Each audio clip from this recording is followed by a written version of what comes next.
বাবা? ব্যথা পাইছি না হেলিকা। তোমার আম্মু অনেক বসা না বাবা? হ্যাঁ বাবা, দেখতে একেবারে একটা শাকচুনের মতো না বাবা? হ্যাঁ বাবা, আর চুলগুলা একেবারে পাড়ের হেউয়ার মতো না বাবা? ঠিক কইছো আব্বা। আর দাঁতগুলো একেবারে ঘোড়ার দাঁতের মতো না আব্বা? আব্বা একেবারে ঠিক কইছো। আর আমার গালগুলা একেবারে পায়খানার টাঙ্কির মতো না আব্বা। এই বাপে পুতে মিল্লা আমার বদনাম কইতাছস, খালি একটা উষ্টা লাগানে। আর যে আমি সারা দিন তোকে পিছে খাইতে মরি, তার বেলা প্রতিটা দিন আমি তোকে ময়লা কুষ্টা পড়া জামা কাপড় দিয়ে দুই তিনটা বেলা তোকে রাইন্দা খাওয়াই, গোসল করাই, গুইরা গুইরা দিনটা বইরা যাইরা গড্ডা পরিষ্কার করি।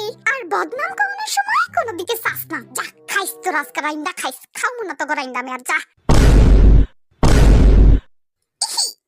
কেন কইছি আমরা তোমার বদনাম করতেছি? এই বদর হাডি তোর আম্মু অনেক সুন্দর না? বাবা আমার জিঙ্গায় অনেক সুন্দর। একদম মিস ইউনিভার্সের মতো তোর আম্মু, ঠিক কইছি না? হ্যাঁ ঠিক কইছো আব্বা। তোর আম্মুর কোমরটা দেখছস কি জোস? আব্বা একদম নাগিনের মতো। তোর মাই কিন্তু একেবারে একটা পাটাকা বম, বুঝছস?